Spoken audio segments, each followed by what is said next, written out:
तो आज हम फर्स्ट क्लास स्टार्ट करने वाले हैं एडमिन की। ठीक है। तो let's start with the introduction. तो आज का एजेंडा क्या है? हम लोग देखेंगे what is cloud computing and why it is required. Cloud computing क्यों जरूरी है। सीआरएम क्या होता है, क्यों सीआरएम बना हुआ है। फिर इंट्रोडक्शन टू सेल्सफोर्स, सेल्सफोर्स की कुछ हिस्ट्री रहेंगी वो हम देखेंगे।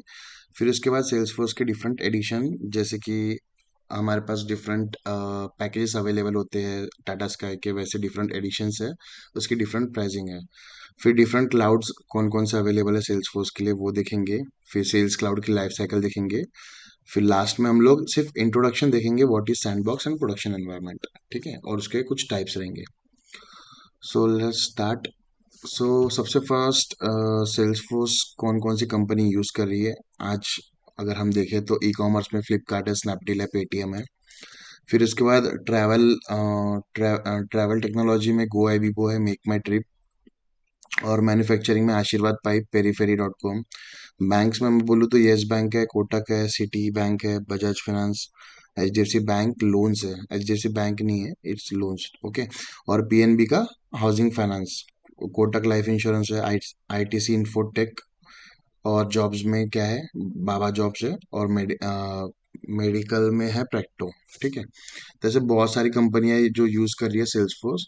सो करियर अगर देखा जाए सेल्सफोर्स में तो आप देख सकते हो यहाँ पे 13 मई 2018, 2018 में जो सुनील जोशी था, जो हेड था कंट्री का सेल्सफोर्स का, उसने एक ट्वीट किया था जिसके ऊपर उसने बोला था कि Salesforce ecosystem to create 1.1 million jobs in India.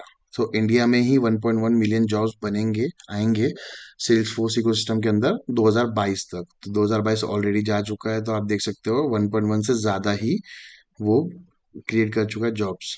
ठीक है। फिर उसके बाद 2020 में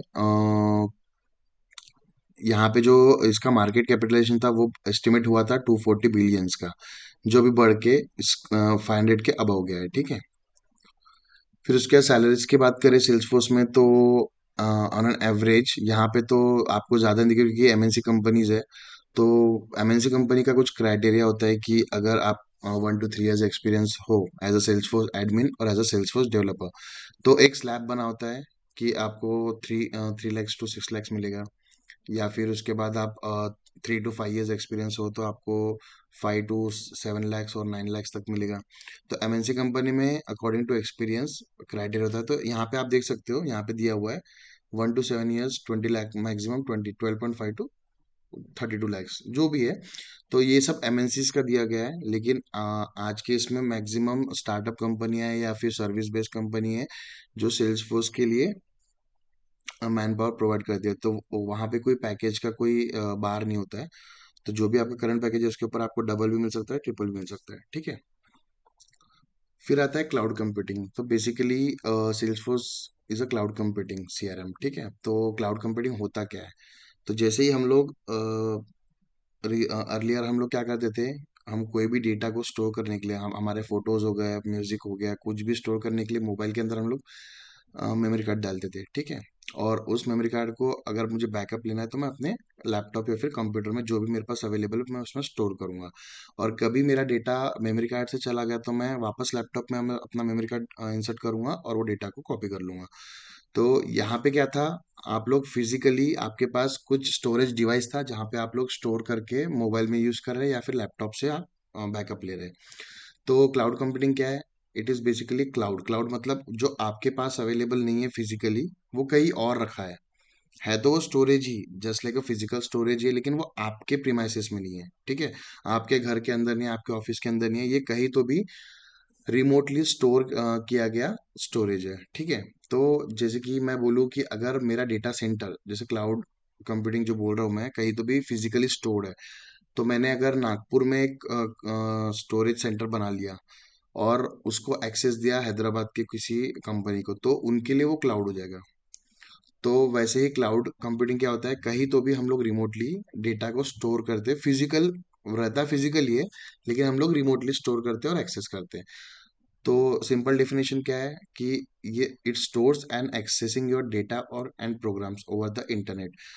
तो सभी को पता है इंटरनेट के थ्रू हम लोग एक्सेस करते हैं। जस्ट लाइक अगर मुझे गूगल ड्राइव में कुछ मैंने सेव किया, गूगल ड्राइव का स्टोरेज आपके घर पे है क्या? नहीं, वो गूगल डेटा सेंटर के अंदर वो स्टोरेज है, फिजिकल स्टोरेज है, लेकिन वो गूगल के पास है। तो हम लोग ने क्या किया है, जीमेल अकाउंट बना के एक सब्सक्रिप्शन, फ्री सब्सक्रिप्शन लिया है, जिसमें हमको 15 GB डेटा फ्री मिलता है जीमेल की तरफ से। तो हम लोग क्या करते हैं, जीमेल गूगल का जो अकाउंट है उसके अंदर हमारे पास ड्राइव है, जीमेल है, फोटोज है, गूगल फोटोज, गूगल डॉक्स है। तो ये सारा एप्स हो गया, ठीक है, ये सारे एप्स है जो गूगल के क्लाउड पे स्टोर होते हैं कहीं तो भी डेटा सेंटर में। तो हम लोग क्या करते हैं, जैसे यहाँ पे लिखा है स्टोरिंग एंड एक्सेसिंग। स्टोरिंग मतलब हम लोग हमारे फाइल्स, हमारे जो भी MS word file, PDF file है, हम लोग वो स्टोर करते हैं उसके ड्राइव में, ठीक है, गूगल ड्राइव में। तो वो स्टोर होता है कहीं तो भी डेटा सेंटर में, रिमोटली कहीं तो भी होता है, हमें नहीं पता होता है कहाँ है, ना है हमारे प्रीमाइसेस में गूगल आके इंस्टॉल करता है। तो कहीं तो भी वो स्टोर होता है, फिर बाद में हमको जब भी जरूरत होती है तो हम इंटरनेट ऑन करते हैं और वो डेटा को एक्सेस करते हैं, या programs, programs means apps over the internet, ठीक है। सिंपल सी definition, storing and accessing your data and programs over the internet, ठीक है। विदाउट इंटरनेट हम लोग एक्सेस कर सकते हैं नहीं, लेकिन वही फिजिकल स्टोरेज अगर हमारे पास मेमोरी कार्ड है तो हम लोग वो एक्सेस कर सकते हैं, इसीलिए उसको क्लाउड कंप्यूटिंग नहीं बुलाया था, क्योंकि फिजिकल फॉर्म में हमारे पास अवेलेबल है, ठीक है। अब क्लाउड कंप्यूटिंग क्यों आया? क्योंकि इसको कोई सॉफ्टवेयर लगता नहीं है, ठीक है। It doesn't require any software to be install on your machine, it only require internet connection and browser. जैसे मैंने अभी बताया कि आपको एक सिर्फ ब्राउजर, क्रोम ब्राउजर की जरूरत है, और एक इंटरनेट, फास्ट इंटरनेट कनेक्शन चाहिए, जिससे आप वो एक्सेस कर सकते हो डेटा, ठीक है। और ये क्या है, it can be easily accessible by any device, laptop, mobile, tab. इसका सीधा सा एग्जांपल मैंने आपको दिया, अगर आपका मेमोरी कार्ड घर पे रह गया, या फिर आपके हार्ड डिस्क या लैपटॉप आपका घर पे रह गया, तो आप सपोज करो आप कहीं वैकेशन पे गए हो, वहां से आप एक्सेस कर सकते हो केवल लैपटॉप को? नहीं। वही अगर गूगल ड्राइव पे स्टोर होगा या आपके मेल पे होगा, तो आप कहीं से भी एक्सेस कर सकते हैं, कोई भी इंटरनेट कैफे चले जाओ, या किसी का लैपटॉप थोड़ी देर के लिए ले लो, वहां से भी आप लॉग इन करके एक्सेस कर सकते हो। तो वही सेकंड पॉइंट है, it can be easily accessible by any device. Lower cost of ownership, अगर मैं लैपटॉप खरीदता ही नहीं हूँ, मैं स्टोरेज खरीदता ही नहीं हूँ, मैं मेमोरी कार्ड खरीदूंगा ही नहीं, तो मुझे कॉस्ट लगेगा क्या लैपटॉप खरीदने का? 45-50,000 नहीं। नो IT मेंटेनेंस कॉस्ट, अगर मैं लैपटॉप खरीदता हूँ तो उसका रिपेयर से लेके हर चीज़ मुझे देना है, उसकी इलेक्ट्रिसिटी से लेके हर चीज़ मुझे देना है। तो यहाँ पे हमको कोई मेंटेनेंस कॉस्ट नहीं है, क्योंकि वो गूगल खुद बियर कर रहा है, या फिर सेल्सफोर्स खुद बियर कर रहा है। हम लोग सेल्सफोर्स पढ़े, तो सेल्सफोर्स के टर्म में वो खुद बियर कर रहा है। ऑफ साइट डेटा स्टोरेज, अभी मैंने ऑन साइट और ऑफ साइट क्या होता है, ऑन साइट मतलब मेरे प्रीमाइसेस के अंदर अगर मैं डेटा को स्टोर कर रहा हूँ तो वो ऑन साइट हो जाएगा, या आप जहाँ पे आप रहते हो वहां पे अगर है तो वो ऑन साइट हो गया। ऑफ साइट मतलब कहीं तो भी दूर वो स्टोर करके रखा गया है, तो हमको डर भी नहीं रहेगा कि अगर कुछ उस डेटा स्टोरेज में कुछ हो जाए, या इलेक्ट्रिक का स्ट्रोक आ गया, या बिजली कड़क गई, कुछ भी हो गया, तो डेटा को कुछ नुकसान नहीं होगा, ना ही कोई इलेक्ट्रिसिटी का बिल आएगा, ना कुछ आएगा। और ऑलवेज अप, अगर इन केस आपका लैपटॉप में वायरस चला गया, तो वो डेटा करप्ट हो जाएगा, लेकिन तो आप एक्सेस कर सकते हो क्या? नहीं, तो वहां पे आप रुक जाओगे, आपका काम रुक जाएगा। तो यहाँ पे कैसा है, ऑलवेज अप मतलब अगर इन केस अगर आपका जो डेटा है क्लाउड पे जो स्टोर किया है सेल्सफोर्स ने, अगर वो उस सेंटर का डेटा, उस सेंटर का जो स्टोरेज है, अगर वो खराब हो जाता है, करप्ट हो जाता है, तो मल्टीपल, एक ही डेटा सेंटर नहीं होता है सेल्सफोर्स का या फिर गूगल का। इंडिया के अंदर करीब करीब 115 डेटा स्टोरेज है, और सेम डेटा हर एक स्टोरेज सेंटर के अंदर होता है। तो अगर एक डाउन होता है, तो दूसरे within a second, milliseconds, वो क्या होता है, स्विच होता है दूसरे डेटा सेंटर में। तो आपको पता भी नहीं चलेगा कि उनका सर्वर डाउन है, वो तुरंत स्विच हो जाएगा नियर बाय सर्वर से, और वहां से आपको डेटा ला के देगा। तो ये ऑलवेज अप होता है। तो ये होता है what is cloud computing and why we require cloud computing. तो जैसे मैंने बताया था, सर्वर कनेक्टेड नेटवर्क्स पहले क्या होते थे, एक जैसे आपके घर, ऑफिस घर में एक बड़ा मेन सर्वर होता था, उससे लैपटॉप्स कनेक्टेड होते थे या फिर पीसीज। फिर आ गया लैन कनेक्टेड सिस्टम, जिसमें हम लोग क्या करते थे, एक दूसरे से कंप्यूटर कनेक्टेड रहते थे, और इसका डेटा यहाँ पे भी शेयर हो सकता है, इसका वाइस वर्सा। लेकिन अभी आया क्लाउड कंप्यूटिंग, डेटा सेंटर्स बने हुए हैं और आप कहीं से भी एक्सेस कर सकते हो, ठीक है। फिर आता है नेक्स्ट, व्हाट इज CRM। तो CRM क्या होता है? CRM को फुल फॉर्म होता है कस्टमर रिलेशनशिप मैनेजमेंट। जैसे मैं एज अ ट्यूटर आपको पढ़ा रहा हूँ, आप एज अ स्टूडेंट पढ़ रहे हो मुझसे, तो स्टार्टिंग में आपने मुझे कांटेक्ट किया कि सर मुझे सेल्सफोर्स पढ़ना है। तो राइट फ्रॉम द स्टार्टिंग आपने मुझे कांटेक्ट किया फिर उसमें मैंने आपको बताया कि कोर्स की डिटेल ये रहेगा, हम आपको पूरा पूरा क्लाउड कंप्यूटिंग पढ़ाएंगे, सेल्सफोर्स पढ़ाएंगे। फिर आपको इंटरेस्ट रहा, आपने ठीक है बोला, फिर आपका नंबर मैंने स्टोर करके रखा। फिर मैंने आपसे कुछ अमाउंट मांगा as a fee, registration amount. फिर बाद में आपने हाँ बोला, फिर क्लासेस स्टार्ट हुई, फिर क्लास खत्म होगी, उसके बाद फिर क्या करना क्या नहीं करना, ये पूरा जो रिलेशन हमारा मेंटेन हो रहा है वो होता है सीआरएम, कस्टमर रिलेशनशिप मैनेजमेंट। तो right from the starting point two and point, जब तक के प्रोडक्ट डिलीवर नहीं होता उसके बाद भी हम लोग जो यूज करते हैं उसको बोलते हैं सीआरएम, ठीक है। तो इसका फुल फॉर्म क्या है? Customer relationship management. तो इसमें क्या होता है? It store data like name. जैसे मैंने आपसे आपने मुझसे बात किया तो मैंने आपका नाम पूछा, आप कहाँ से हो, कांटेक्ट सारा, तो वो मेरे मेमोरी में रहेगा। लेकिन जब नंबर ऑफ कस्टमर ज़्यादा होते हैं तो हम कहीं ना कहीं एक्सेल शीट में लिखते हैं या फिर रजिस्टर में लिख के रखते हैं ताकि हमें याद रहे। तो यहाँ पे क्या होता है, सीआरएम के अंदर हम पूरा कस्टमर की डिटेल्स स्टोर करते हैं, ठीक है। और हम लोग क्या कर सकते हैं, कस्टमर वेबसाइट विजिट भी ट्रैक कर सकते हैं, ठीक है। जैसे कि मैंने अगर आपको कोई लिंक दिया, आपने बोला कि आपकी कोर्स की डिटेल्स बताइए, तो मैंने बोला कि आप वेबसाइट पे जाके देख सकते हो। तो आपने वेबसाइट पे क्लिक किया नहीं किया वो भी मैं देख सकता हूँ कि आपका वेबसाइट पे विजिट किए या नहीं। और अगर मैंने कुछ आपको ईमेल भेजा, रजिस्ट्रेशन करने के लिए कोई ईमेल भेजा आपको, तो वो भी मैं ट्रैक कर सकता हूँ कि आपने वो ईमेल ओपन किया, उसमें जो लिंक दी गई थी आपने वो ओपन करके देखा या नहीं, ठीक है। तो ये होता है सीआरएम। फिर क्या होता है, सीआरएम से क्या होता है, हम लोग मैनुअल एफर्ट्स और जो क्लंकी प्रोसेस होते हैं वो एलिमिनेट करते हैं, ठीक है। It teaches the manual effort and clunky process. अब सपोज करो कि आप आईफोन लेने के लिए गए, ठीक है। आईफोन अभी है वेटिंग पे, आईफोन 15 वेटिंग पे। तो आप गए आईफोन एप्पल आई स्टोर में गए, आपने बोला कि मुझे चाहिए, तो मुझे रजिस्ट्रेशन करना है, ताकि प्री बुकिंग जो बोलते हैं हम लोग आईफोन के लिए। तो आपने आईफोन 15 की प्री बुकिंग के लिए बोल दिया, तो उन्होंने क्या किया, आपका नाम सब कुछ उन्होंने एक रजिस्टर में लिखा, ठीक है। लेकिन आईफोन का एक पॉलिसी है कि वो एक कस्टमर को एक ही प्री बुकिंग दे सकता है, उसके ऊपर नहीं। तो उन्होंने क्या किया, रजिस्टर में लिख दिया, आपने अपना पूरा नाम लिख दिया, मोबाइल नंबर हर चीज लिख दिया। फिर उसके बाद क्या होगा, तब जब तक कि आप लिख रहे हो तब तक के पीछे जो लाइन लगी है वो कस्टमर होंगे, तो उसमें से आधे कस्टमर वहां से भाग जाएंगे, पीछे वाले बोलेंगे बहुत लंबी प्रोसेस है, मैं जा रहा कहीं और दूसरे स्टोर में देखने के लिए।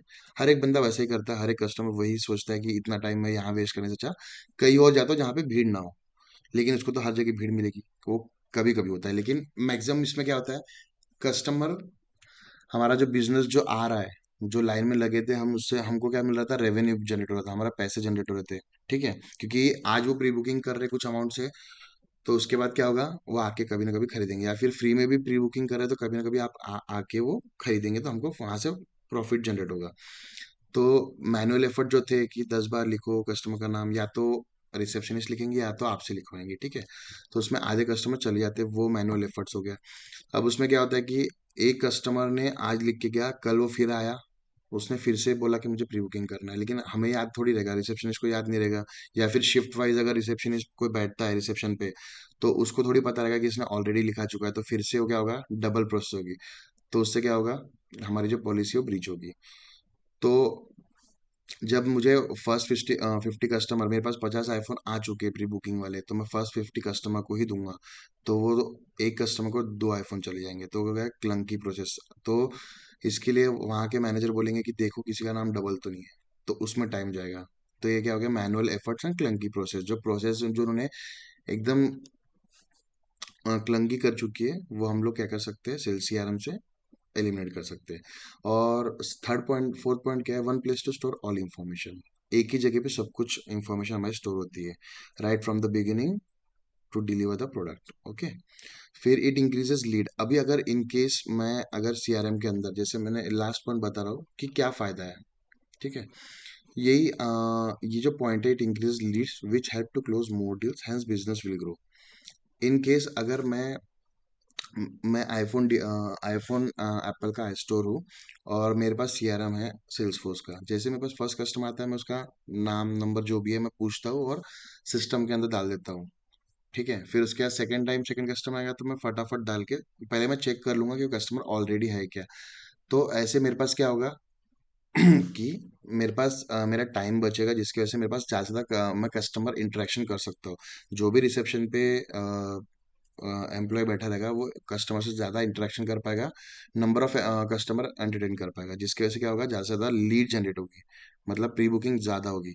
अगर कोई कस्टमर डबल आता है तो उसका नाम फर्स्ट, जैसे वो बताएगा आकाश, वो फर्स्ट सर्च में चेक करेगा कि आकाश नाम से है क्या कोई, जो भी आकाश पूरा नाम सरनेम होगा वो चेक करेगा। अगर है तो वो ऑलरेडी बोलेंगे सर आपकी प्री बुकिंग पहले से की गई है।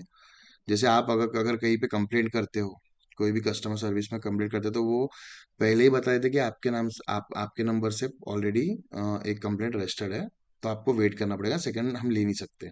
तो सेम चीज वो रिसेप्शन पे जो एम्प्लॉय बैठा रहेगा वो बोलेगा कि सर ऑलरेडी प्री बुकिंग हो चुकी है, यू नीड टू वेट, जब आएगा तो आपको कॉल आ जाएगा, ठीक है। तो इससे क्या हो रहा है कि मतलब डुप्लीकेट जो कस्टमर्स आ रहे हैं, ताकि उनको दो दो आईफोन मिले और बाहर वो मार्केट में ब्लैक करे, तो वो चीज एलिमिनेट हो जाएंगी। जिसकी वजह से क्या होगा, जो उसको, अगर वो चीज नहीं होती तो क्या होता, वो मैनुअल में वो लिखते बैठते रिसेप्शन कि हाँ बता आपका नाम, फिर से पूरा डिटेल्स लिखना, तब तक के टाइम बहुत चला जाएगा जिसमें मैक्सिमम कस्टमर कवर नहीं होंगे।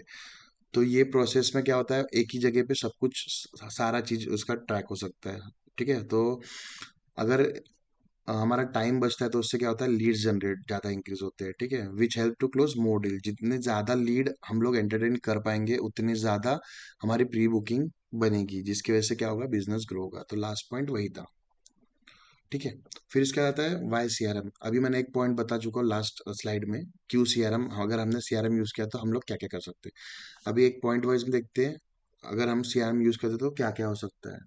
Actually tracks and manage customer information, जैसे मैंने बताया अभी आईफोन केस में कि हम लोग ट्रैक कर सकते हैं और मैनेज भी कर सकते हैं कस्टमर इन्फॉर्मेशन, कि कौन सा कस्टमर ऑलरेडी प्री बुक कर चुका है और उसकी इन्फॉर्मेशन क्या क्या है, हम लोग बोल सकते हैं। अगर वो कस्टमर बोल रहा है कि वो चाहता है कि उसको दो चाहिए, लेकिन वो बोल रहा है कि मैंने नहीं किया, ऑलरेडी लेके जा चुका है वो, तो हम बता सकते हैं कि आपका ये नंबर है, ये आपका एड्रेस है और ये आपका फुल नेम है, इस नाम से ऑलरेडी एक आईफोन हमने डिलीवर कर चुके हैं। उसके बाद है connect your entire team from any device. इससे क्या होगा, अगर इनकेस कोई सेल्स रेप है, आईफोन डीलर डीलर जो जिसके पास सेल्स रेप होते हैं, जो कहीं पे इवेंट करते हैं, तो वहां से भी वो कनेक्ट कर सकता है अपनी टीम को कि यहाँ पे सेम आकाश नाम का एक कस्टमर है, सेम मोबाइल नंबर सब कुछ सेम है, तो वो वहां से भी देख सकता है, तो वहां पे उसको मना करेगा कि आपकी ऑलरेडी प्री बुकिंग हो चुकी है। तो हम कोई भी डिवाइस से, चाहे वो मोबाइल हो, चाहे लैपटॉप हो, टैब हो, कहीं से भी कनेक्ट कर सकते हैं पूरे टीम के साथ। इंटेलिजेंटली कैप्चर कस्टमर ईमेल, ठीक है। तो ये ऑलरेडी पिछले स्लाइड में मैंने बताया कि कस्टमर ईमेल को ओपन कर रहा है या फिर उसके अंदर की लिंक ओपन किया, क्या पेमेंट तक गया नहीं गया, कहाँ तक के कौन से स्टेज पे है, वो हम लोग ट्रैक कर सकते हैं। सिंप्लीफाई रिपीटेड टास्क, जो भी हम लोग डबल डबल टास्क करते हैं मैनुअल एफर्ट्स में, मैंने जो बताया था अभी कि 10 बार हम लोग एक ही कस्टमर की डिटेल्स फिलअप कर रहे हैं, तो वो रिपीटेटिव टास्क हो गया। तो वो सिंप्लीफाई करता है CRM. Extend and customer as your business grow. अभी इसका सबसे बेस्ट एग्जांपल है ऑर्कुट और फेसबुक। सभी को पता है ऑर्कुट क्या है था, 2009 में वो शट डाउन हुआ, गूगल का ऑर्कुट था। तो ऑर्कुट जो था, जस्ट लाइक फेसबुक हम लोग यूज करते हैं, इंस्टाग्राम यूज करते हैं, वैसे ही ऑर्कुट एक ऐप था जहाँ पे हम लोग सोशल मीडिया बोल बोल सकते हैं हम लोग, जहाँ पे हम लोग हमारे फ्रेंड से कनेक्ट होते थे या कोई मेंटर से कनेक्ट होते थे, और हम हमारे पोस्ट अपडेट करते थे, जैसे फेसबुक और हम लोग इंस्टा पे करते हैं, ठीक है। लेकिन उसका जो सर्वर था वो गूगल की तरफ था, क्योंकि गूगल का प्रोडक्ट था ऑर्कुट। तो फर्स्टली क्या हुआ, जैसे गूगल ने इंट्रोड्यूस किया ऑर्कुट को सोशल मीडिया के प्लेटफॉर्म पे चैटिंग के लिए, तो चैटिंग भी होती थी और पोस्टिंग भी होती थी, जो भी पोस्ट करना है कोई भी बंदा कर सकता है, ठीक है। तो वहाँ पे क्या हो रहा था कि गूगल ने सबसे पहले वो इंट्रोड्यूस किया और उसको लगा कि ये नया नया है, तो मिनिमम 1 मिलियन यूजर तो लगे आएंगे। तो उसने 1 मिलियन यूजर के हिसाब से डेटा स्टोरेज बना के रखा। जैसे 4 फ्लोर की बिल्डिंग हो गई, उतना बड़ा स्टोरेज उसने बना लिया। तो जैसे ही 500,000, 1 मिलियन के बिल्डिंग बनाया उसने डेटा स्टोरेज, जैसे 500,000 हुआ तो उसको ऐसा लगा कि एक्सक्यूज मी, कहीं ना कहीं हमारा बिजनेस ग्रो हो रहा है। तो उसने क्या किया, और एक बिल्डिंग खड़ी कर दिया, जो सेकंड डेटा स्टोरेज सेंटर बना, जहाँ पे वो और 1 मिलियन यूजर्स का डेटा स्टोर कर सकता था, ठीक है। तो जैसे जैसे उसके कस्टमर बढ़ते गए, बहुत ज्यादा फेमस होने लगा ऑर्कुट, जैसे अभी फेसबुक हो रहा था और अभी इंस्टा हो रहा है। तो जैसे जैसे कस्टमर बढ़ रहे थे वो वैसे वैसे स्टोरेज को क्रिएट कर रहा था, जो जिसकी वजह से क्या हो रहा था, मेंटेनेंस कॉस्ट बढ़ रहा, तुम्हारा इनिशियल कॉस्ट बढ़ रहा, फिर उसका इलेक्ट्रिसिटी का बिल हो गया। तो इतना हो गया था कि मतलब अब गूगल के पास कुछ ऑप्शन नहीं बचे कि वो और उसको इंक्रीज करे और डेटा स्टोरेज क्रिएट करे। तो उसने 2009 में उसको बंद कर दिया। उसके पहले ही फेसबुक इंट्रोड्यूस हुआ था, लेकिन जैसे आज भी हम लोग व्हाट्सअप यूज़ करते हैं, अगर हाइक आ गया या कुछ वी चैट आ गया तो हम लोग उस पर स्विच नहीं करते, जो चल रहा है उसी को हम लोग यूज़ करते हैं, क्योंकि मैक्सिमम पीपल उसी प्लेटफॉर्म पे है। तो वैसे ऑर्कुट से कोई फेसबुक में नहीं आया था, लेकिन जैसे ही इन्होंने शटडाउन का मैसेज डाला वैसे वो लोग सब डेटा निकाल के फेसबुक पे आने लगे धीरे धीरे। तो फेसबुक था सेल्स फोर्स पे, ठीक है। तो फेसबुक क्लाउड कंप्यूटिंग के ऊपर बेस्ड था। तो फेसबुक ने किया था, क्योंकि उसका स्टार्टिंग में था कि 1 मिलियन का उसने डेटा लेके रखा था, कि उसने स्टोरेज नहीं बनाया। फेसबुक ने क्या किया, क्लाउड कंप्यूटिंग था तो उसने अपने सेल्सफोर्स को बोल दिया, जस्ट लाइक जो भी उसका तभी वेंडर था, कि मुझे 1 मिलियन यूजर का डेटा चाहिए। जैसे आप लोग बोलते हो ना कि मुझे सिर्फ स्पोर्ट्स पैक चाहिए, अगर आप डिश टीवी देखते हैं, डिश टीवी आपके घर पे है, तो आप स्पोर्ट्स पैक का ही पैक मारते हो। आप हिंदी मूवीज का चाहिए तो हिंदी मूवीज ही मारते, साउथ की मूवीज नहीं करते, ठीक है। तो वैसे ही इसने बोल दिया, वन वन मिलियन यूजर का डेटा मुझे स्टोरेज चाहिए रहेगा। तो उसने बोला कि ठीक है, आप मुझे 1 लाख रुपीज पर मंथ दे दो, ठीक है। तो उसने 1 लाख रुपए पर मंथ दे दिया। जैसे ही ऑर्कुट बंद हुआ तो 500,000 यूजर यहाँ से यहाँ 0.75 मिलियन इंडिकेट हो गए, सब मूव हो गए किसमें, फेसबुक पे। तो उसको दिखने लगा कि अभी ये ऑर्कुट बंद हो रहा है तो मुझे ज्यादा लगेगा, तो उसने सीधा बोल दिया 10 मिलियन यूजर का डेटा मुझे चाहिए। तो उसने बोल दिया 10 लाख पर मंथ दे दो, ठीक है। तो उसने पे किया 10 लाख रुपए, 10 लाख पर मंथ पे करना चालू किया, और वहां से उसको 10 मिलियन यूजर्स का डेटा मिलने लगा। तो जैसे जैसे उसका बिजनेस बढ़ते गया वैसे वैसे वो रेंट पे, जैसे हम लोग रेंट पे करते हैं ना, या फिर प्लान हम लोग अपग्रेड करते थे, वैसे ही क्लाउड कंप्यूटिंग होता है कि जितना चाहिए उतना आप पे करो और आगे बढ़ो। तो इस तरीके से extend and customize business grow ये बोला गया है, ठीक है। फिर इसके आता है हिस्ट्री, सेल्सफोर्स की हिस्ट्री क्या है। सेल्सफोर्स जो बना था वो 1999 में 3 फरवरी को बना था, आज से लगभग 23-24 साल पहले, ठीक है। तो इसके फाउंडर थे मार्क बेनियोफ, चेयरमैन सीईओ, आज भी वही है। और इनके साथ में हेनरी करके थे और दो पार्टनर थे जो अभी नहीं है इनके साथ, ठीक है। तो मार्क बेनियोफ कौन थे, एक्स एम्प्लॉय थे ओरेकल के। मार्क बेनियोफ जो थे वो ओरेकल में काम करते थे, एम्प्लॉय थे वहाँ के, जब ये बनने का था। तो उन्होंने वो ये आइडिया, क्लाउड कंप्यूटिंग का आइडिया ओरेकल में बताया था कि हम लोग इसको क्लाउड पे ला सकते हैं, तब किसी ने यकीन नहीं किया, और इन्होंने फिर सेल्सफोर्स खुद होके चार पार्टनर्स थे, जिसमें से पहला पहले ही चले गया था, शायद डेथ हो गई थी, और दो पार्टनर बचे थे जिन्होंने बाद में अपना खुद कुछ और चालू किया है, ठीक है। तो अभी भी मार्क बेनियोफ ही है चेयरमैन और सीईओ। हेडक्वार्टर इसका कैलिफोर्निया में, यूएस में। और वो बिल्डिंग का नाम है सेल्सफोर्स टावर, जो आपको लेफ्ट में दिख रही है, ऐसी नहीं है बिल्डिंग। टावर जैसे ट्विन टावर होता है, वो जो आपका बुर्ज खलीफा जैसे दिखता है ना, वैसे टाइप का होता है, ठीक है। तो सर्विसेज क्या प्रोवाइड करती है, सिर्फ क्लाउड कंप्यूटिंग, और कहीं पे फोकस नहीं किया मार्क बेनियोफ ने, सिर्फ क्लाउड कंप्यूटिंग पे किया। रेवेन्यू था 21.25 billion US dollar, okay. Net income इसमें से $4 बिलियन है, ठीक है। एम्प्लॉयज 59,000 हो चुके थे 2021 तक, अभी बढ़ गए हैं, ठीक है। अभी 2023 के एंड में वैकेंसीज आने वाली है, ऐसा लेटेस्ट न्यूज़ है। तो सेल्सफोर्स क्या है, it is an American cloud based software company headquarter in San Francisco California, ठीक है। It provide CRM service, also provide enterprise application focused on customer service, marketing, automation, analytics. Different इनके clouds है, तो वैसे वैसे वो प्रोवाइड करते हैं, ठीक है।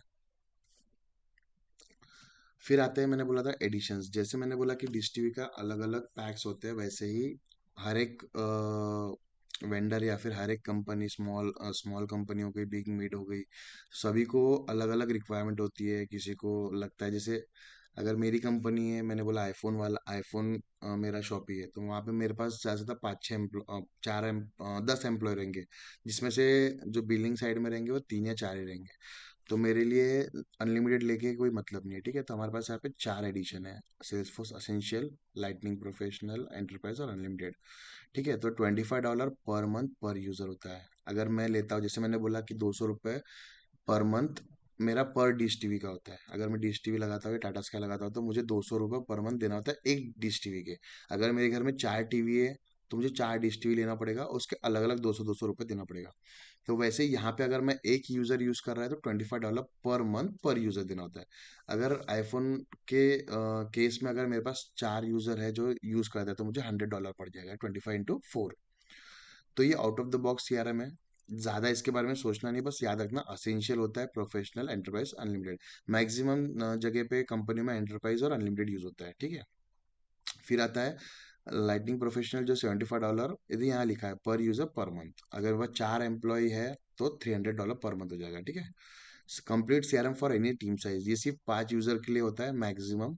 इसके ऊपर भी बढ़ता है, ऐसा कुछ नहीं है, 10 यूजर भी कर सकते हैं, लेकिन वो एक्स्ट्रा पे करना होता है, ठीक है।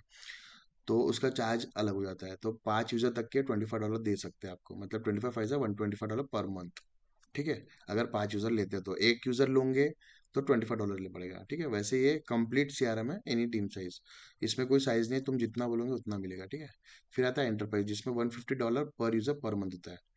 ये deeply customizable CRM for your business है, ठीक है। इसमें हम लोग कुछ कस्टमाइज नहीं कर सकते, मतलब जो दिया है सेल्सफोर्स ने वो यूज करना है। हम हमारी तरफ से कुछ भी नहीं कर सकते। जैसे छोटे मोटे स्मॉल वेंडर्स होते हैं उनको उतना जरूरत नहीं होता कस्टमाइजेशन की, कि उनको अलग से उनको क्या क्या मिल जाएगा, लीड, मतलब लीड मैनेजमेंट मिल जाएगा, वेब टू लीड, ये सारा चीज मिल जाता है। इसमें थोड़ा कस्टमाइजेबल मिल जाता है और इसमें डीपली कस्टमाइजेबल थोड़ा देखो, यहाँ पे आपको दिखेगा कि यहाँ पे मैक्सिमम यहाँ पे कुछ चीजें एडेड है और यहाँ पे उससे ज्यादा। और लाइटनिंग अनलिमिटेड में क्या है, $300 पर यूजर पर मंथ होता है, unlimited CRM power and support, ठीक है। तो इसमें क्या होता है, कितने भी यूजर और अनलिमिटेड सपोर्ट मिलता है 24/7, मतलब सेल्सफोर्स की तरफ से हमको डेडिकेटेड नंबर मिलता है, उस नंबर पे जब भी हम बात करते हैं तो हमको सपोर्ट मिलता है, कुछ भी प्रॉब्लम आई तो, ठीक है। तो इसमें थोड़ा ज़्यादा फीचर्स है। वैसे मैक्सिमम यही दो यूज होते हैं, ठीक है। डबल रेट है इसलिए मैक्सिमम तरीके जाओगे तो यहाँ पे ही मिलेगा। अगर बड़ा प्रोजेक्ट है तो वो अनलिमिटेड ही लेंगे, ठीक है। फिर आता है सेल्सफोर्स कौन से क्लाउड्स पे काम करता है, ठीक है। तो यहाँ पे देखो सेल्स क्लाउड है, अभी सेल्स क्लाउड है, सर्विस क्लाउड है, कॉमर्स क्लाउड है। अगर आप कुछ चीजें बेच रहे हैं तो सेल्स क्लाउड में जाएगा। बेचने के बाद सर्विस दे रहे, जैसे मैंने आईफोन मुझे सेल करना है तो मैं सेल्स क्लाउड पे काम करूंगा। आईफोन सेल्स करने के बाद अगर आईफोन सर्विस सेंटर भी है मेरे पास तो सर्विस क्लाउड। फिर कॉमर्स क्लाउड है, आईओटी एनालिटिक्स है, कम्युनिटी है, ऐप क्लाउड है, कुछ बनाने वाला क्लाउड हो सकता है, कस्टम क्लाउड भी है। अभी रिसेंटली वैक्सिंग क्लाउड इंडिया के लिए बनाया गया था, ठीक है। सेल्सफोर्स आईओटी क्लाउड है, मार्केटिंग क्लाउड है, ठीक है। तो मार्केटिंग क्लाउड भी यूज होता है बहुत जगह, लेकिन अपने को मेनली फोकस करना है सेल्स क्लाउड और सर्विस पे। सर्विस पे थोड़ा और सेल्स पे मैक्सिमम फोकस करेंगे हम लोग, ठीक है। मार्केटिंग में क्या होता है, जस्ट लाइक बेचने से पहले जो मार्केटिंग होती है वो मार्केटिंग क्लाउड का पार्ट होता है।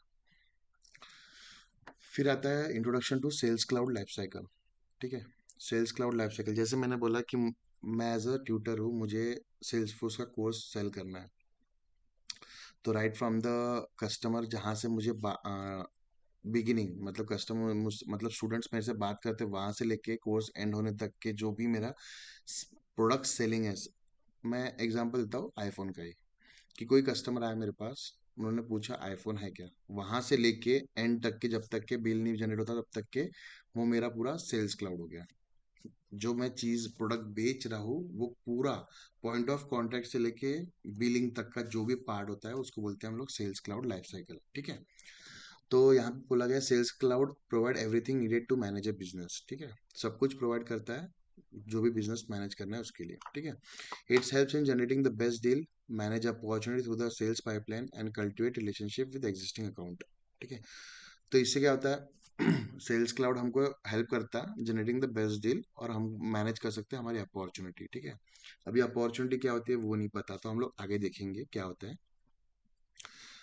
It is specially design for sales team, ठीक है। मैंने बोला था हमको अगर कोई प्रोडक्ट सेल करना है तो वो तो मेनली क्या होता है, सेल्स टीम के लिए होता है। Helps them to connect with the customer in whole new way. जैसे मैंने बताया आईफोन की प्री बुकिंग हो चुकी है, जब वो आए थे तब वो मेरे उन्होंने मुझे डिटेल्स दी, वो भी मैंने एक जगह स्टोर करके रखा है, जब चाहिए मैं देख सकता हूँ और उनके साथ कनेक्ट कर सकता हूँ अलग अलग वे में, ठीक है। होल न्यू वे बोला है। Sales cloud put all the customer information one place and manage every interaction from first touch to closing the deal. मतलब स्टार्टिंग से जब से वो आए और डील क्लोज होने तक के जो भी इंफॉर्मेशन है उनकी मैं मैनेज कर सकता हूँ और उनसे इंटरेक्ट कर सकता हूँ, ठीक है। तो अभी सेल्स क्लाउड का कुछ फ्लो है। अब ये फ्लो जो है यहाँ पे ये बेसिक फ्लो है। जरूरी नहीं कि हर एक कंपनी में आप जब काम करोगे तो ऐसा ही फ्लो रहेगा। ये आपको यहाँ से स्टार्ट होगा, हो सकता कि आप यहाँ से स्टार्ट करो, उस कंपनी में ये चीज़ बाहर से आती हो और यहाँ से स्टार्ट हो। तो बेसिक मैं बता देता हूँ कैंपेन का मतलब क्या होता है। जैसे कि अगर मुझे मेरा प्रोडक्ट बेचना है, जैसे मुझे फ्लैट बेचना है, मेरा 3 BHK का मेरा फ्लैट है पिरामिड में, मुझे बेचना है, तो मुझे क्या करना पड़ेगा, सबसे पहले कैंपेनिंग करना पड़ेगा। कैंपेनिंग का मतलब क्या होता है, प्रचार। ठीक है, मैं अपने प्रोडक्ट का प्रचार करूंगा, 3 BHK का फ्लैट बेचना, तो मेरे पास अलग अलग टाइप्स ऑफ मोड है कैंपेनिंग करने के, जस्ट लाइक मैं व्हाट्सअप से करूंगा। ठीक है, मैं वेबसाइट पे डालूंगा, मैं क्या करूंगा, कॉलिंग करवाऊंगा। ठीक है, SMS भेजूंगा, 3 BHK flat available for for sale at rupees something in बेसा।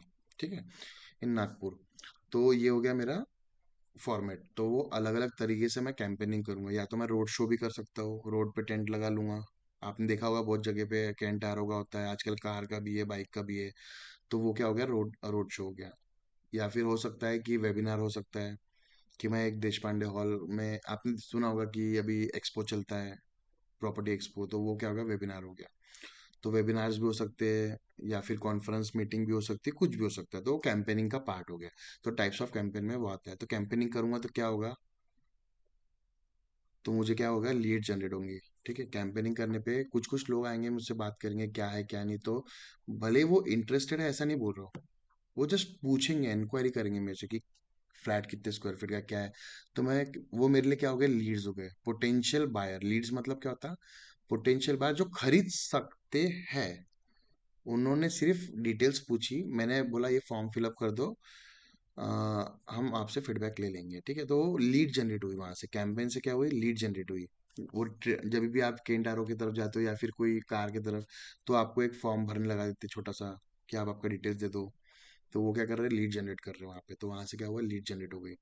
अभी लीड्स क्या हो गया, पोटेंशियल बायर, ले भी सकते हैं नहीं भी ले सकते जब। तो लीड में क्या हो गया, स्टेजेस रहते हैं। स्टेजेस मतलब जैसे एक ह्यूमन बीइंग का स्टेज क्या होता है, पहले वो बच्चा रहता है, फिर वो बड़ा होता है, एक लड़का बनता है, उसके बाद वो शादीशुदा होता है, फिर वो बूढ़ा होके मर जाता है। ठीक है, ये स्टेजेस हो गए। तो वैसे ही हमारे लीड में स्टेजेस होते हैं, कि अभी जो कस्टमर ने इन पूछा था, डिटेल्स मांगा था, वो पोटेंशियल बायर हो सकता है। ठीक है, तो उसमें स्टेजेस क्या है, तुम उसको कॉल करोगे, या तुमने वो फॉर्म भरा के ले लिया, या वेबसाइट से उसने इंक्वायरी फॉर्म भर दिया, तो तुम सेल्स रेप क्या करेगा, उसको कॉल करेगा कि सर आपने वो फ्लैट के लिए इंक्वायरी की थी, आपने देखा था, तो आप देखना चाहोगे क्या। तो ऐसा ऐसा, तो ठीक है, मैं इंटरेस्टेड हूँ, लेकिन अभी मैं यहाँ पे नहीं हूँ, ऐसा ऐसा जो भी है। ठीक है, तो उसने इंटरेस्ट दिखा दिया, मतलब वो क्या है, इंटरेस्ट जैसे दिखाया, तो मैं बोलूंगा ठीक है मैं दिखाता हूँ वगैरह वगैरह। तो उस लीड का क्या होगा, वो लीड कन्वर्ट होंगी। ठीक है,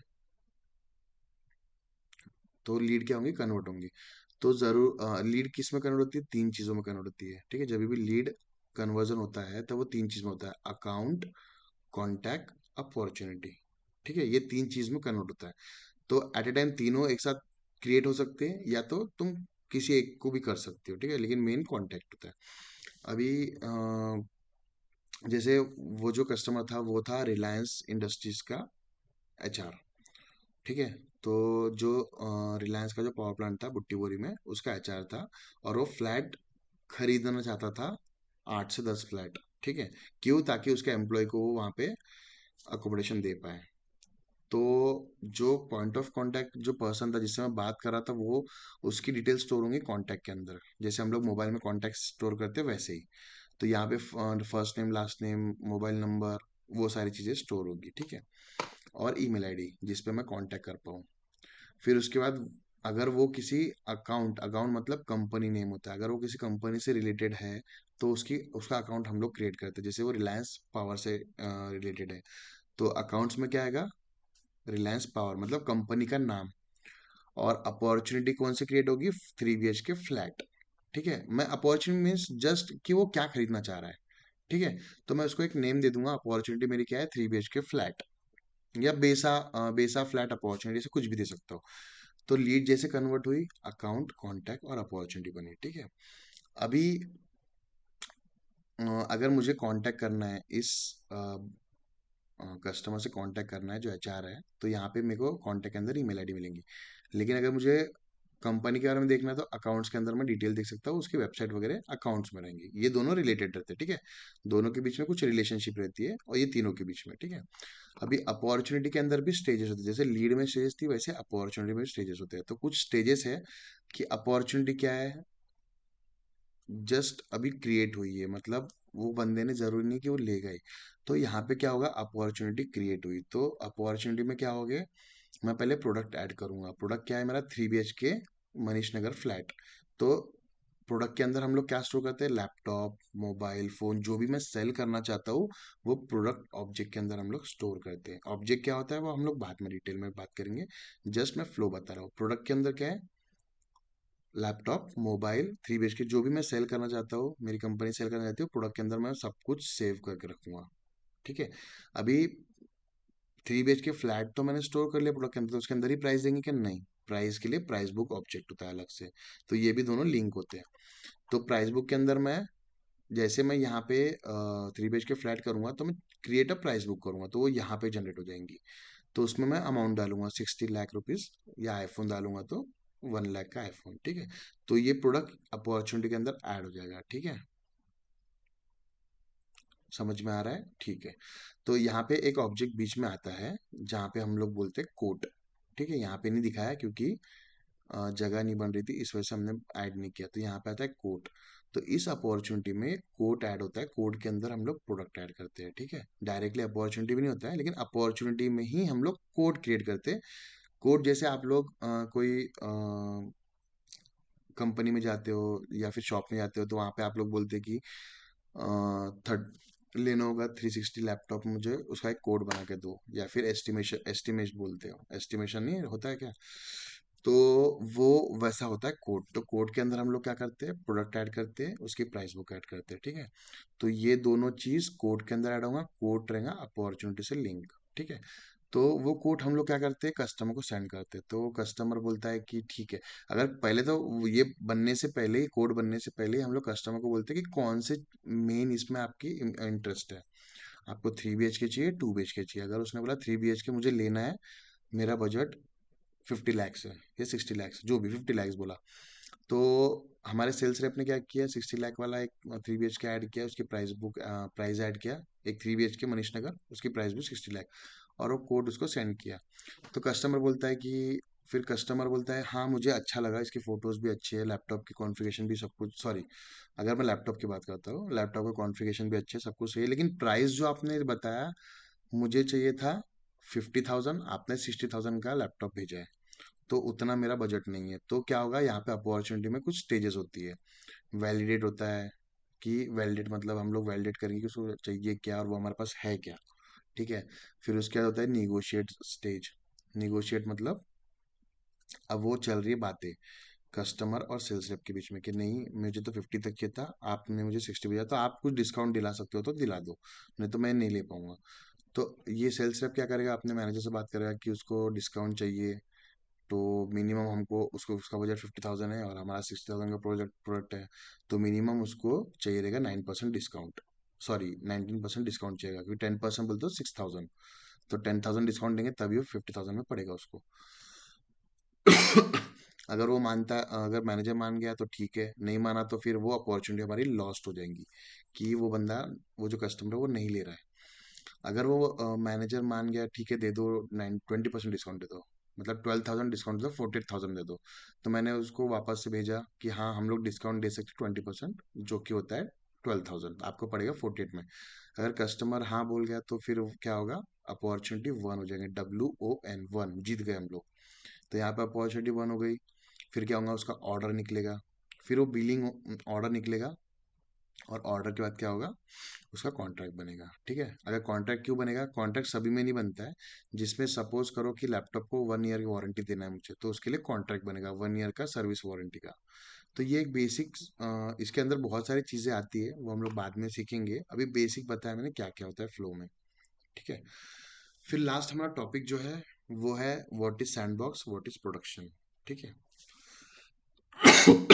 अभी आप लोग देखते हो जैसे www.flipkart.com, अभी क्या चल रहा है, बिग बिलियन डे का सेल चल रहा है, 15th आई थिंक सितंबर से चालू हुआ है, तो अभी चलेगा, ठीक है। तो www.flipkart.com पे जो भी लोग लॉग इन करके देखते हैं या फिर ब्राउज करते हैं, जैसे मैं अभी अगर यहाँ पे आपको ब्राउज करके दिखाता हूँ, ठीक है।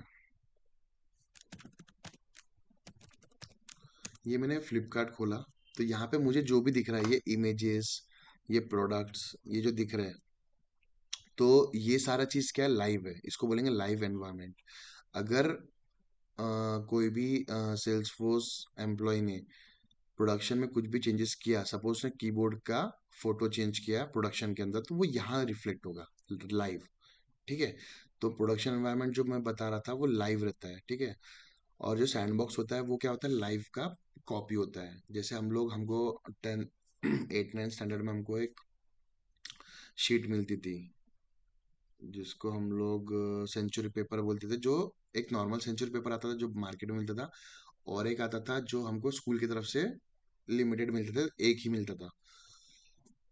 और वो हमारे असाइनमेंट के काम में आता था। तो वहां पे हम लोग डायरेक्ट बनाते थे क्या? नहीं। सबसे पहले हम लोग हमारे नोटबुक में बनाएंगे। हम दूसरे सेंचुरी पेपर में भी नहीं, हम लोग नोटबुक में ड्राइंग बना के देखते थे, ट्राई करते थे, बहुत बार बना लिया तो हमको जब अच्छे से बनाना जम गया, तब हम मार्केट वाला सेंचुरी पेपर जहाँ पे वो स्कूल का नाम नहीं लिखा होता है, वैसा पेपर आप मार्केट से लाते थे 3 रुपए का, और उसके ऊपर ड्राइंग बना के देखते थे ताकि उतना बड़ा हम बना पाए। अगर वो अच्छे से बन गया, तब हम स्कूल वाला जो होता था, जिसपे प्रिंटेड नाम होता था स्कूल का, उस पे हम लोग बनाते थे। तो जो प्रिंटेड वाला था वो स्कूल का जो था वो लाइव हो गया, जो भी हम वहां बनाएंगे वो मैडम को दिखेगा, बराबर है, जब हम सबमिट करेंगे तो दिखेगा। बाकी हम सबमिट करते क्या? नहीं। तो वैसे क्या होता है, कोई भी चेंजेस, हमको कोई भी नया कुछ फीचर्स ऐड करना है, तो हम लोग क्या करते, सैंडबॉक्स के अंदर करते। और जब वो काम कर गया, हम लोग टेस्ट करेंगे उसको, जब वो काम अच्छे से कर रहा है, तब हम उसको प्रोडक्शन में ट्रांसफर करेंगे। उसको हम लोग सेल्स फोर्स में बोलते हैं डिप्लॉयमेंट, ठीक है। जो भी हम लोग क्रिएट किए सैंडबॉक्स में, वो हम लोग प्रोडक्शन में डिप्लॉय करते हैं। यहाँ पे एग्जांपल, अगर आप लोग मैराथन में दौड़ पार्टिसिपेट कर रहे हो, ठीक है, मैराथन में पूरा लाइव रहेगा, सब लोग देखेंगे, पूरी वर्ल्ड देखेंगे आपको, जो यहाँ पे स्टेडियम के अंदर है, रेसिंग जो पाथ है वहाँ पे, प्लस जो लाइव टेलीकास्ट हो रहा है वो लोग भी देखेंगे। तो आप डायरेक्टली वहां जाके प्रैक्टिस करते हो क्या, कि नहीं कल मेरी मैराथन है तो कल मैं वही जाके प्रैक्टिस करूंगा? पहले आप क्या करते हो, रोड पे जाके पहले प्रैक्टिस करते हो दौड़ने की, कि 100 मीटर में मैं कितने मिनट में दौड़ रहा हूँ, कितने सेकंड्स लग रहे हैं। तो पहले आप क्या करते हो, आपके घर के आसपास आप लोग प्रैक्टिस करते हो, जब अच्छे से हो गया उसके बाद आप मैराथन के अंदर एंट्री करते हो। तो वैसे ही सैंडबॉक्स में हम लोग कोई भी नया फीचर कुछ भी हम लोग क्रिएट करेंगे, तो वो सैंडबॉक्स में रहेगा, और वो एज इट इज कॉपी रहेगा प्रोडक्शन का। मतलब ही जो ये मैराथन में जितना, सपोज 100 मीटर की रेस है, या सॉरी 1000 मीटर की रेस है, तो हम लोग क्या करेंगे, हमारे घर के आसपास 1000 मीटर का एक पाथ ढूंढेंगे, जहाँ पे 1000 मीटर यहाँ स्टार्टिंग और यहाँ एंड है, और उसकी प्रैक्टिस करते रहेंगे। जब अच्छे से हो गया तो हम इधर जाते हैं, ठीक है। तो यहाँ पे सैंडबॉक्स क्या होता है, copy of your organization, production organization, ठीक है। जो भी प्रोडक्शन में रहेगा ना, सपोज वहाँ पे अगर प्रिंटर एडेड है प्रोडक्ट में, तो यहाँ पे भी प्रिंटर रहेगा। सपोज मैं एग्जांपल दे रहा हूँ, प्रिंटर का जो भी डेटा है वो यहाँ पे रहेगा, ठीक है। लेकिन वो क्या रहेगा, सेपरेट एनवायरनमेंट, ठीक है, मतलब प्रोडक्शन से वो कनेक्टेड नहीं रहता है, लाइव जो रहता है ना उससे कनेक्टेड नहीं रहता है। That you can use for a variety of purposes, किस किस चीज़ के लिए यूज कर सकते हैं, टेस्टिंग के लिए, ट्रेनिंग के लिए। अगर मुझे आपको जैसे अभी ट्रेनिंग देना है, तो मैं भी एक ऑग में आपको ट्रेनिंग देने वाला हूँ आगे चल के, ठीक है। लेकिन सैंडबॉक्स में नहीं दूंगा, वो अलग चीज़ हो गई। तो sandbox are completely isolated from your sales for production organization. अभी मैंने बताया वो कम्प्लीटली अलग होता है, आइसोलेट होता है। The operation you perform in your sandbox does not affect your sales for production environment. वो अफेक्ट नहीं करता है, ठीक है, तुम्हारे प्रोडक्शन को। अभी प्रोडक्शन क्या होता है, every organization using Salesforce has a production और लाइव ऑग। हम लोग प्रोडक्शन बोल सकते हैं, फिर लाइव ऑग बोल सकते हैं। वैसे प्रोडक्शन ही बोला जाता है। And a set of sandbox, उसमें क्या होता है, जितना प्रोडक्ट एक प्रोडक्शन होता है, और उसके बहुत सारे सेट ऑफ सैंडबॉक्स होते हैं, मतलब कॉपी। जैसा प्रोडक्शन है वैसे उसके बहुत सारे कॉपी रहेंगे। Salesforce, sorry, developers employ the deploy. Sorry, developers deploy the production. Sorry, developers employ the production organization which has live data. जो भी डेवलपर्स है वो क्या करते हैं, लाइव डेटा जहाँ पे रहता है वहाँ पे डिप्लॉय करते हैं जो भी उनके चेंजेस है। Salesforce sandbox are replica of the production org. जो भी सैंडबॉक्स मैंने बोला वो एज इट इज कॉपी होता है प्रोडक्शन का, ठीक है। Yours copy sandbox of useful environment for making changes and testing them. क्या बोला है, बहुत यूजफुल है सैंडबॉक्स। क्यों? क्योंकि हम लोग क्या कर सकते हैं, जो भी हमको चेंजेस करना है हम क्रिएट कर सकते हैं और उसको टेस्ट भी कर सकते हैं बिफोर डिप्लॉइंग टू प्रोडक्शन। क्योंकि अगर हमने प्रोडक्शन में डिप्लॉय कर दिया तो क्या होगा, एंड यूजर कौन होते हैं? जैसे आप जैसे जो सेल्स सॉरी फ्लिपकार्ट यूज कर रहे हैं वो क्या हो गया, एंड यूजर। जिसका अकाउंट है फ्लिपकार्ट पे वो एंड यूजर हो गया, जो खरीद रहा है। जैसे मैं आज अगर प्रोजेक्ट खरीद रहा हूँ तो मैं एंड यूजर हूँ। तो अगर उसने जो सेल्सफोर्स का जो एम्प्लॉय अगर उसने प्रोडक्शन में कर दिया तो यहाँ पे उसकी फोटो चेंज होंगी, यहाँ पे प्राइसिंग चेंज होंगे, ये जो लिखा है ये चेंज हो जाएगा। तो लाइव मिलियंस ऑफ यूजर्स को दिखेगा वो चीज। तो सही रहेगा क्या? उससे इम्पैक्ट, बहुत ज्यादा इम्पैक्ट होगा ब्रांड पे, कि फ्लिपकार्ट को तो कुछ करना ही नहीं आता, वो तो कुछ भी कुछ दिखाते रहता, कभी कुछ। तो देखो एक छोटा सा एग्जांपल है कि कभी कभी क्या होता है बिग बिलियन डे में, जैसे ये 12,999 का है। तो कभी कभी क्या होता है फ्लैश सेल में ये 999 ही दिखता है, कभी 12 गायब हो जाता है। तो बहुत सारे लोगों को लगता है कि 92% होता भी है, 92% डिस्काउंट दिखाता है, और अंदर जाने के जैसे क्लिक करोगे तो वो 12,999 दिखा देता है। तो ये क्या होता है, एरर होता है। जिसकी वजह से क्या होता है, कस्टमर नहीं चाहता था कि ये प्रोडक्ट उसको, जब उसने पहली बार खरीदने की सोचा होगा तो उसको तो पता था कि ऑलरेडी 12-13 हजार का आता है, तो उसने ये नहीं चाहा कि 2,000 में या 1,000 में मिल जाएगा। लेकिन उसको बाय चांस यहाँ दिख गया कि ये तो 999 में आ रहा, जो 12,000 में लाता, तो ऑफर समझ के वो क्लिक करता है और देखता है 12,999। तो वहां पे वो क्या होता है, वो खरीदने वाला था 12,000 का पहले, लेकिन उसको लगा आज ऑफर होगा तो 1,000-1,500 रुपये ऑफ होके मुझे 11,000 तक मिल जाएगा। लेकिन उसको यहाँ पे क्या हुआ, विजुअलाइजेशन क्या मिला कि उसको 1,000 में मिलेगा। लेकिन यहाँ जब जाता है तो वो जैसे उसको यहाँ पे 12,999 दिखता है वो खरीदता ही नहीं है। उसकी इच्छा थी कि वो 12 में भी खरीद ले, लेकिन उसको जो ये इलस्ट्रेशन हुआ यहाँ पे, उसकी वजह से वो क्या करेगा, नहीं फ्लिपकार्ट बेकार है, कुछ भी दिखाता है कुछ भी बेचता है ऐसा। तो एक ट्रस्ट जो बिल्ड हुआ था फ्लिपकार्ट का वो चला जाएगा। तो उससे क्या होगा, कस्टमर लूज लूज हो जाएंगे। तो इसीलिए प्रोडक्शन में कभी हम लोग कुछ नहीं करते, और कस्टमर सेटिस्फेक्शन बहुत ज़रूरी है कोई भी प्रोडक्ट को सेल करने के लिए, ठीक है। तो ये था सैंडबॉक्स और प्रोडक्शन, ठीक है। अगर देखोगे तो डिफरेंस में सैंडबॉक्स, जब हम लोग आप लोग जब जॉब पे काम करोगे तो आपको आप सबसे पहले जो लॉगिन क्रेडेंशियल मिलेगा कंपनी की तरफ से वो सैंडबॉक्स का ही होगा, प्रोडक्शन का कभी नहीं मिलेगा, ठीक है। एक आधी कंपनी होंगी वो तो आपको देंगी प्रोडक्शन में, अगर आप बहुत एक्सपीरियंस्ड हो या फिर आपने इसमें काम कर चुका है, अभी आपको इसकी ज़रूरत है तब, नहीं तो प्रोडक्शन का मिलेगा नहीं। तो प्रोडक्शन का जो यूआरएल होता है login.salesforce.com, और सैंडबॉक्स में आता है टेस्ट, सिर्फ लॉगिन किया टेस्ट आ जाएगा। टेस्ट जहाँ पे आ गया, जैसे पहला क्रेडेंशियल जब मिलेगा ना तब तुमको इस पे लॉगिन करना है। बहुत सारे स्टूडेंट्स होते हैं वो जाते हैं, उनको लॉगिन मिलता है, वो इसमें करते बैठते हैं, और फिर मैनेजर्स को बोलते हैं सर लॉगिन नहीं हो रहा, एरर आ रहा। फिर जैसे वो मैनेजर देखता है कि तुमने यूआरएल क्या डाला है तो वो समझ जाता है कि तुमको कुछ नॉलेज नहीं है, ठीक है। तो sandbox is a playground for testing environment where any changes will not affect the organization, ये ऑलरेडी हो चुका है। Production is a live environment where any changes will affect the organization, जो भी चेंज करोगे प्रोडक्शन में डायरेक्टली लाइवली दिखेगा। Usually we create, ये पॉइंट को हम लोग बाद में डिस्कस करेंगे जब हम लोग समझ जाएंगे डेटा में डेटा क्या होता है। तो सैंडबॉक्स में क्या होता है, हम लोग पूरा मेटाडाटा क्रिएट करते हैं और उसको पुश करते हैं प्रोडक्शन में via deployment using chain set. तो ये बेसिक डिप्लॉयमेंट प्रोसीजर है चेन सेट। इसके बाद आता है वीएस कोड, ठीक है। तो जो भी हम लोग क्रिएट कर रहे हैं वो सैंडबॉक्स में कर रहे हैं, फिर इसको पुश करते हैं प्रोडक्शन में वाया डिप्लॉयमेंट। एक प्रोसेस है जिसको बोलते हैं हम लोग डिप्लॉयमेंट। मैंने बोला था ना यहाँ से यहाँ ट्रांसफर करेंगे तो उसको बोलेंगे डिप्लॉयमेंट, डिप्लॉय। जैसे हम लोग आर्मी डिप्लॉय करते हैं चाइना बॉर्डर पे, तो वैसे ही ये डिप्लॉय कर रहे हैं, एक जगह से दूसरी जगह भेज रहे हैं, किसके थ्रू, चेन सेट। तो चेन सेट क्या है, इनबिल्ट फंक्शन है, ठीक है।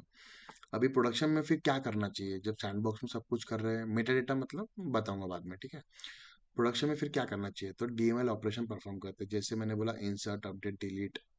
जैसे अगर प्रोडक्शन में अगर किसी का नाम, अभी कोई यूजर है जिसने फ्लिपकार्ट पे गलत फर्स्ट नेम डाल दिया या उसका मोबाइल नंबर अपडेट करना है, तो वो हम लोग डायरेक्टली प्रोडक्शन में करते हैं, ठीक है। किससे करते हैं, डेटा इंपोर्ट विजार्ड या फिर डेटा लोडर और सेल्सफोर्स करते हैं, किससे भी कर सकते हैं। तो मेटा डेटा का मतलब क्या होता है, देखो यहाँ पे क्या बोला है, डीएमएल ऑपरेशन मतलब इंसर्ट अपडेट, किसी चीज को अपडेट करना है या फिर नया रिकॉर्ड डालना है। तो प्रोडक्शन जो डीएमएल ऑपरेशन जो रिकॉर्ड बोल रहा हूँ, वो जैसे सलमान खान, जैसे एक कस्टमर का डिटेल, जैसे हो गया सलमान खान, उसका एड्रेस था लक्ष्मी नगर, उसका मोबाइल नंबर 999। तो ये जो डिटेल्स है किसी कस्टमर की डिटेल्स है उसको हम लोग बोलते हैं डेटा, ठीक है। तो DML perform data, sorry, data manipulation language, ठीक है। डीएमएल मतलब डेटा मैनिपुलेशन लैंग्वेज। इसके अंदर हम ये सब चीज़ें परफॉर्म करते हैं, या किसी कस्टमर का डेटा डिलीट करना है या अपडेट करना है या नया डेटा डालना है, तो वो हम लोग डायरेक्टली प्रोडक्शन में करते हैं। अभी मेटा डेटा क्या हो गया, सलमान खान कहाँ पे स्टोर होगा, कस्टमर नेम में। मतलब ऐसा जब तुम फॉर्म देखते हो तो फर्स्ट नेम लिखा होता है, फिर एक बॉक्स बना होता है, तो बॉक्स में आप लोग सलमान खान लिखोगे, लेकिन वो जो लेफ्ट में जो लिखा है फर्स्ट नेम, उसको बोलते हैं मेटा डेटा, जिसके अंदर, जिस कंटेनर के अंदर वो स्टोर हो रहा है। अगर मोबाइल नंबर, अगर मैं ऐसे बोलूँ MOBILE, मैं एग्जांपल देता हूँ आपको लॉगिन का, तो ये यहाँ पे जो लिखा है enter email ID mobile number, ये क्या हो गया, मेटा डेटा। इसके अंदर मैं डेटा डालूंगा कि मेरा नंबर ये है, ठीक है। तो ये हो गया डेटा जो हम डायरेक्टली प्रोडक्शन में हम लोग चेंज कर सकते हैं। मेटा डेटा मतलब अगर मुझे ये फील्ड बनानी है, मुझे ये चीज़ यहाँ बनानी है ताकि मैं यूजर से इनपुट ले पाऊँ, तो इसको मेटा डेटा बोलते हैं। ये बाद में समझेगा, अभी मैं जस्ट एग्जांपल बताया, ठीक है। सेल्सफोर्स एडमिनिस्ट्रेटर वर्क क्या होता है, सैंडबॉक्स में we create meta means field object app list view etcetera we deploy to production, ठीक है। एडमिन क्या करता है, ये सब बनाता है।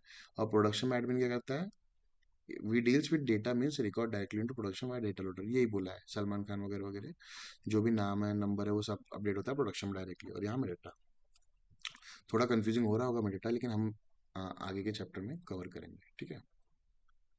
अभी लास्ट क्या है, इसके टाइप्स क्या होते हैं सैंडबॉक्स के, ठीक है। चार ही टाइप के सैंडबॉक्स होते हैं, इसके ऊपर कुछ सैंडबॉक्स जैसे 4 एडिशन थे सेल्सफोर्स के, वैसे सैंडबॉक्स के टाइप्स होते हैं। एक होता है डेवलपर, फिर डेवलपर प्रो, पार्शियल और फुल। सबसे बेसिक वाला होता है डेवलपर, ठीक है। तो याद रखना, सबसे पहला रिमेंबर करने के लिए डेवलपर याद रखना, डेवलपर प्रो, फिर पार्शियल, पार्शियल तो याद रहेगा और फुल भी याद रहेगा, ठीक है। अभी यहाँ पे देखो 11529, ठीक है। ये मैं बाद में बताऊंगा जब हम लोग पढ़ेंगे रिफ्रेश इंटरवल होता क्या है, कि हम वो सैंडबॉक्स को रिफ्रेश कब कर सकते हैं। तो एक दिन में कर सकते हैं, ये भी एक दिन में, ये 5 दिन में, 29 डेज, ठीक है। हाँ, मैक्सिमम फुल कॉपी रहता है। और डेवलपर, डेवलपर प्रो, ठीक है। कहीं कहीं भी पार्शियल यूज़ करते हैं। तो डिपेंड करता है रिक्वायरमेंट के ऊपर कि हम लोग इंडिविजुअली सैंडबॉक्स यूज़ कर रहे हैं या फिर ग्रुप में यूज़ कर रहे हैं, जैसे भी, ठीक है। तो 11529 ये ऐसे याद रखना, 11529, और ये 201 5 सेम एज सोर्स। फुल में क्या होता है, जो भी तुम्हारा प्रोडक्शन में जितना तुमको कैपेसिटी मिला है उतना ही मिलता है। पार्शियल में 5 GB मिलता है, डेवलपर प्रो में 1 GB और डेवलपर में 200 MB। तो डेवलपर में सैंडबॉक्स में हम लोग क्या क्या मिल सकता है, हमको कॉन्फ़िगरेशन मिल सकता है, अपेक्स मतलब डेवलपमेंट मिल सकता है मेटा, और यूजर्स मिल सकते हैं। डेवलपर प्रो में क्या है, सिर्फ एक डिफरेंस है, ठीक है।